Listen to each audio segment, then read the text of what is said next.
हम जुड़ रहे हैं सीधे बीजेपी नेता और केंद्रीय मंत्री स्मृति ईरानी के साथ। स्मृति ईरानी जी, आपका बहुत बहुत स्वागत है एबीपी न्यूज़ पर। जी स्मृति जी, पहला सवाल तो यही है कि जो राहुल गांधी का बयान है, आपने देखा होगा, विस्तार से अभी हमने दिखाया। राहुल गांधी कह रहे हैं कि उत्तर भारत के लोग जो राजनीति करते थे उससे मेरी एक अलग तरह की राजनीति करने की आदत पड़ गई थी। सवाल ये था कि क्या अब जो मुद्दे उत्तर भारत के लोग उठा रहे हैं वो राहुल गांधी को नहीं सुहा रहे हैं या उनको वायनाड का साथ ज़्यादा सुहा रहा है? अगर आप उनके अंग्रेजी बयान को सुने तो उन्होंने कहा कि उनको 15 साल की उन्होंने सांसद के नाते उत्तर भारत में जो उनका अनुभव रहा उसमें उनको लोग बड़े सुपरफिशियल लगे, सतही मतलब खोखले लगे। दूसरा, उन्होंने कहा कि अब का उनका जो अनुभव है उसको अगर वो कंपेयर करें उनके उत्तर भारत के अनुभव के साथ, तो उत्तर भारत में उनकी जो राजनीति रही, उनका राजनीतिक अनुभव, राहुल गांधी ये कहते हैं, ये रहा कि बुद्धिमत्ता पे उन्होंने उत्तर भारतीयों के सवाल उठाया। तो हमने हिंदी में कहावत सुनी थी कि अंगूर खट्टे हैं, लेकिन लोकतंत्र में एक नेता का जनता के प्रति इतना द्वेष रखना, इतनी घृणा की भावना रखना, एक लोकसभा क्षेत्र जो सतत उनके परिवार को वोट देता आया, जिसने 15 साल बिना किसी विकास के काम के भी फिर भी राहुल गांधी के प्रति उदारता दिखाई, उस लोकसभा क्षेत्र के लोगों का इतना बड़ा अपमान उन्होंने किया, 1.5 साल बाद भी वो उस हार को भूले नहीं हैं। इसको राहुल गांधी ने अपने इस भाषण के माध्यम से प्रतिबिंबित किया या फिर लोगों के सामने प्रस्तुत किया। लेकिन स्मृति जी, उन्होंने कहीं भी रायबरेली या अमेठी किसी भी लोकसभा क्षेत्र का नाम नहीं लिया। 15 साल से विकास जी, उन्होंने इस अनुभव को भुनाया कि वो 15 साल जहां से सांसद थे उत्तर भारत के, अब आप सब जानते हैं कि सांसद वो अमेठी के थे, तो आप भी क्यों राहुल गांधी जैसा बर्ताव कर रहे हैं? मुद्दे की बात पर सटीक बात करें। 15 साल से उनका जो राजनीतिक अनुभव रहा वो किस क्षेत्र से रहा? उत्तर भारत के अमेठी से रहा ना जी। अब हम इसको तो आप झुटला नहीं सकते। बिल्कुल। लेकिन अब हम थोड़ा धुर दक्षिण यानी कि वायनाड से थोड़ा ऊपर की तरफ आते हैं। पुदुचेरी में राहुल गांधी थे पिछले हफ्ते, और उस समय वहां पर वो जनता से बात कर रहे थे और उनके साथ वहां के तत्कालीन मुख्यमंत्री नारायणसामी भी थे। आपने भी वो वीडियो और तस्वीरें देखी होंगी जब नारायणसामी ने एक महिला के सवाल को राहुल गांधी के सामने गलत तरीके से अनुवाद करके रखा और राहुल गांधी ने उसका जो जवाब दिया। राहुल गांधी के अपने नेता ये मानते हैं।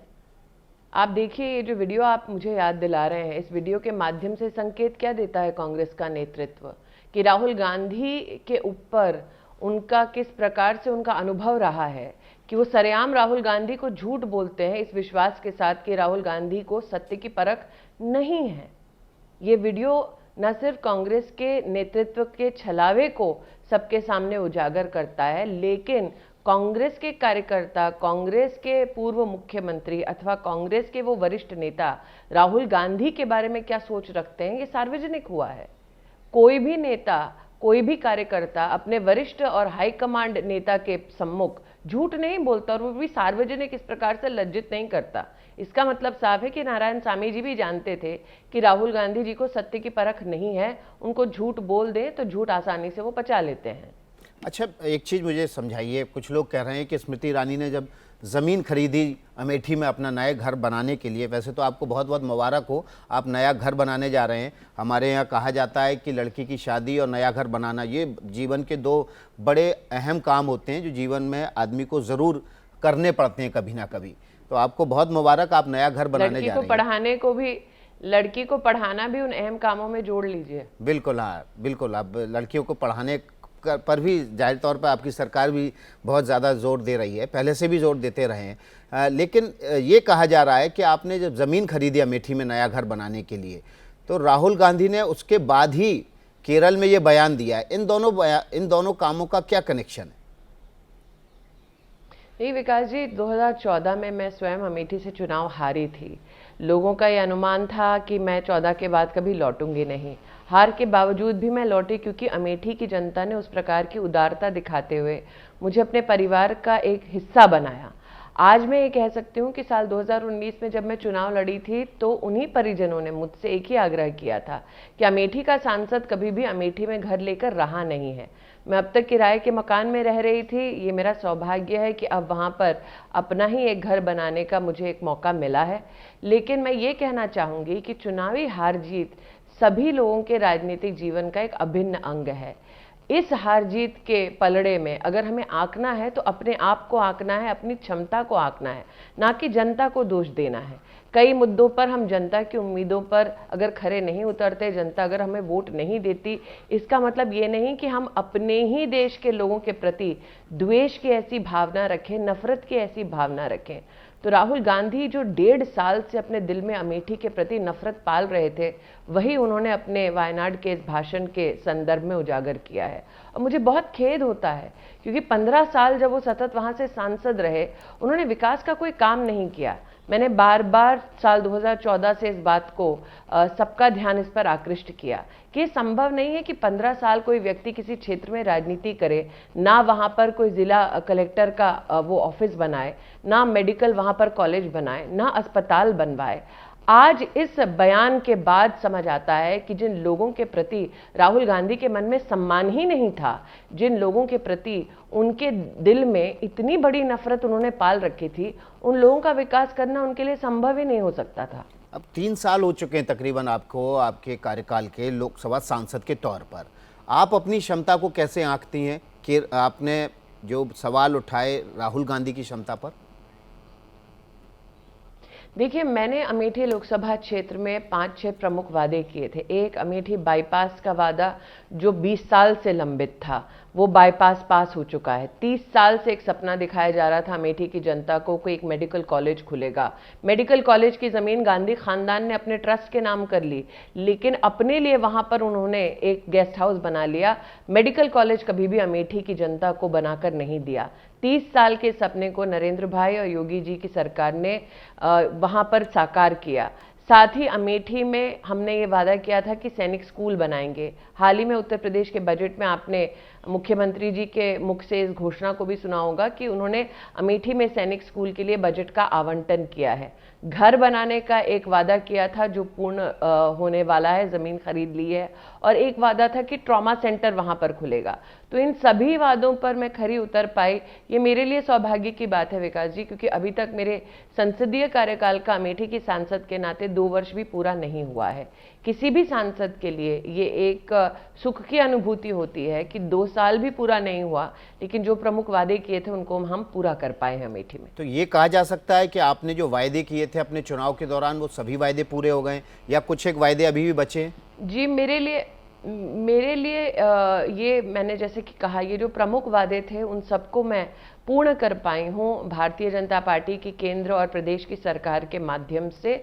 लेकिन ये भी कहना उचित होगा कि चूंकि जीवन की आपाधापी में रोज नागरिकों की ओर से कोई ना कोई दरकार, कोई ना कोई चुनौती को समाधान तक पहुंचाने की उनका एक निवेदन रहता है, उनकी एक मांग रहती है। तो कोई भी सांसद जो जनता के प्रति समर्पित हो, वो ये कोशिश में रहता है कि वो डेली जनता की उन मांगों पर खरा उतरे, क्योंकि हम संवाद की एक श्रृंखला बनाते हैं, सेतु बनाते हैं वहाँ पर जिला प्रशासन, प्रदेश सरकार और केंद्र की सरकार के मध्य में। तो मेरा ये सौभाग्य है कि संवाद की दृष्टि से भी अमेठी की जनता और प्रशासन के बीच में मैं सेतु का काम कर पा रही हूँ। जी, एक बड़ा मुद्दा हमेशा से अमेठी में रोजगार का रहा है। वहाँ कुछ फैक्ट्रियाँ भी थीं जो बंद हैं उस इलाके में। रोजगार को बढ़ाने के लिए आपने क्या कदम उठाए हैं या आने वाले समय में कौन कौन से ऐसे कदम होंगे जिनको आप उठाने जा रहे हैं? देखिए, 20 साल 25 साल के अंतराल में जब गांधी खानदान वहाँ पर संसदीय क्षेत्र में एक छत्र राज कर रहा था, इनफैक्ट ये कहना उचित होगा कि उनका जो क्षत्रिय राज है वहाँ पर वो करीबन 40 से 50 साल रहा। उनका जो काम करने का तरीका था वो ये कि आप ज़मीनें ले लो किसानों से, इस सपने को भुनाओ कि वहाँ पर फैक्ट्री खुलेगी, 1-2 महीने के लिए फैक्ट्री चलाने का ढोंग करो, उसके बाद फैक्ट्री को बंद करो, बैंक्रप्सी डिक्लेयर करो, बैंक लोन फिर बैंक्रप्सी में चला जाता है और साथ ही वहाँ की ज़मीन फिर परिवार का ही ट्रस्ट अपने नाम कर लेता है। आपने बार बार मेरे मुख से सम्राट साइकिल का उल्लेख सुना होगा। 80 के दशक में अमेठी में, गौरीगंज में किसानों से ज़मीन ली जाती है और ये सपना दिखाया जाता है कि वहाँ पर साइकिल की फैक्ट्री चलेगी। फैक्ट्री चलती नहीं है। उस फैक्ट्री की ज़मीन को फिर राहुल गांधी के परिवार ने अपने ही फाउंडेशन में, ट्रस्ट में वो उसको खरीद लेते हैं। और इसमें दुविधा की बात ये रहती है कि फैक्ट्री एक कमर्शियल ज़मीन होती है, फाउंडेशन कोई कमर्शियल एक्टिविटी कर नहीं सकता, फिर भी इस कानून का उल्लंघन करते हुए, इस रेगुलेशन का उल्लंघन करते हुए वो परिवार उस ज़मीन को अपने नाम कर लेता है, जब्त कर लेता है। किसान जाते हैं स्थानीय कोर्ट में, कोर्ट से आदेश लेते हैं कि आप उस ज़मीन को वापस लौटाएं किसानों को, लेकिन राहुल गांधी का परिवार किसान के खिलाफ कोर्ट चला जाता है। इसी प्रकार से अमेठी में किसानों की ज़मीन ली जाती है ये कहते हुए कि वहाँ पर कॉलेज बनाया जाएगा, इंटर कॉलेज बनाया जाएगा। इंटर कॉलेज बनता नहीं है। दोबारा गांधी परिवार उस ज़मीन को अपने ट्रस्ट के नाम पर चढ़ा लेता है, वहाँ पर अपना कार्यालय बना लेता है। जब वो किसान जाते हैं प्रशासन के पास तो गांधी परिवार उन किसानों के खिलाफ दोबारा कोर्ट चला जाता है। तो मैं जब अमेठी के बारे में चर्चा करती हूं तो राहुल गांधी, श्रीमती वाड्रा से एक ही गुहार लगाती हूं कि कम से कम आप जो किसानों की जमीनें खा बैठे हैं अमेठी में, वो तो लौटा दीजिए। ये और कोई भी नहीं ले पाया है जमीन, ये सिर्फ वो फाउंडेशन ले पाया है जिसमें मेंबर श्रीमती वाड्रा, श्रीमती गांधी और राहुल गांधी स्वयं है। तो इसका आरोप वो किसी और के सर पर नहीं मढ़ सकते कि किसी और ने गलती की है, इससे हमको बरी किया जाए। ये स्वयं जानबूझकर उनके द्वारा किया गया कृत्य है। तो आज जब अमेठी में हम लोग ITI का सेंटर खोलते हैं ताकि वहाँ के बच्चे प्रशिक्षित हो सकें, आज जब सलोन विधानसभा जो रायबरेली जनपद में आता है उसमें पॉलिटेक्निक खोला जाता है, आज जब हम मेडिकल कॉलेज वहाँ पर खोलने की घोषणा होती है, उसका काम शुरू होता है, तो विकास जी शिक्षा से लेकर कौशल तक जोड़ना, और साथ ही प्रधानमंत्री जी ने जो स्वनिधि योजना शुरू की, मुद्रा योजना शुरू की, मैं स्वयं साक्षी हूं कि अमेठी में 7,000 से ज़्यादा लोगों को स्वयं के व्यवसाय के लिए वहां पर लोन भी सरकार ने मुहैया कराया है।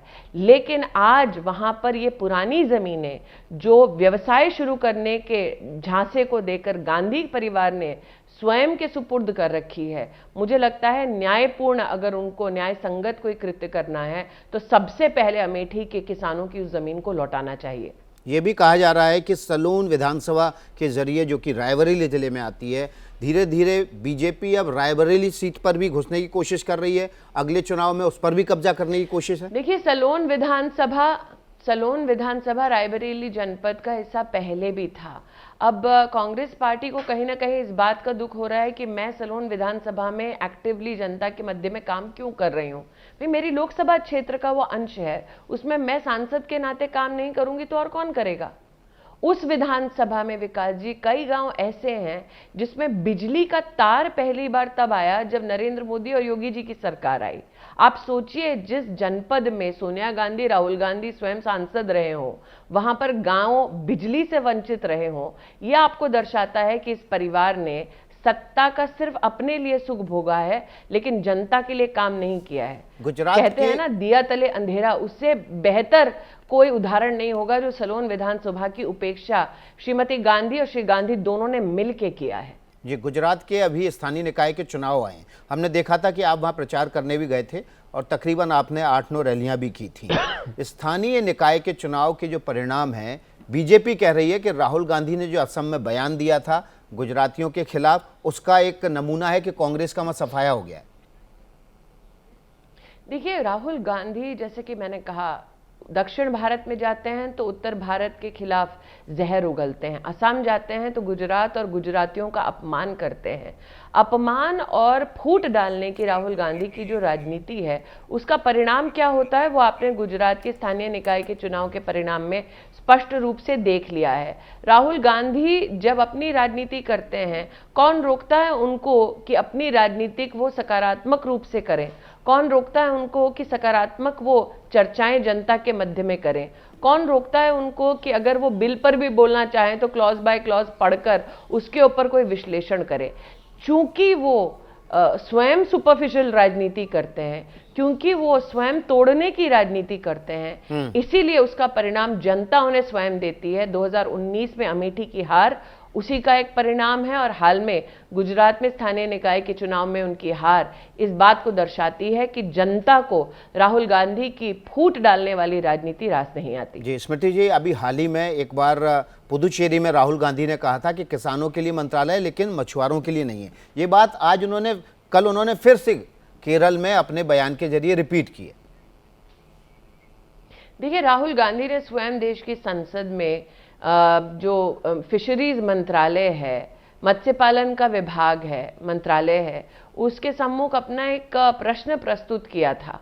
अब या तो राहुल गांधी ये नहीं जानते कि उनका प्रश्न कौन फाइल करता है, जो संसदीय अगर आप शैली देखें और कानून देखें उसका घोर उल्लंघन है, या तो वो जानबूझकर सार्वजनिक रूप से झूठ बोलते हैं या फिर गलत बयान देते हैं। अब आप भी जानते हैं कि पिछली बार जब पुडुचेरी में उन्होंने मत्स्य पालन मंत्रालय के संदर्भ में एक झूठा वादा जनता को किया था, तो स्वयं हमारे वरिष्ठ नेता गिरिराज सिंह जी, जो उस मंत्रालय के मंत्री भी हैं, उन्होंने भी राहुल गांधी का ध्यान आकृष्ट किया था कि साहब, आप जो जनता से 2021 में वादा कर रहे हैं, उस विभाग को, उस मंत्रालय को नरेंद्र मोदी 2019 में बना चुके हैं। फिर भी इस झूठ का दोबारा राहुल गांधी द्वारा रिपीट किया जाना इस बात का संकेत है कि राहुल गांधी को सत्य से कोई सरोकार नहीं। जी बहुत बहुत शुक्रिया स्मृति ईरानी जी, एबीपी न्यूज़ के लिए सुबह सुबह वक्त निकालने के लिए अपने व्यस्त समय में से। स्मृति ईरानी हमारे साथ जुड़ी थी। राहुल गांधी पर उन्होंने ज़बरदस्त हमला किया, बोली कि राहुल गांधी के लिए राजनीति सिर्फ बांटने का काम है, उनके लिए राजनीति में अंगूर खट्टे हैं और अपनी अमेठी की हार की भड़ास वो अपने बयानों के जरिए उत्तर और दक्षिण को बांट के निकाल रही है।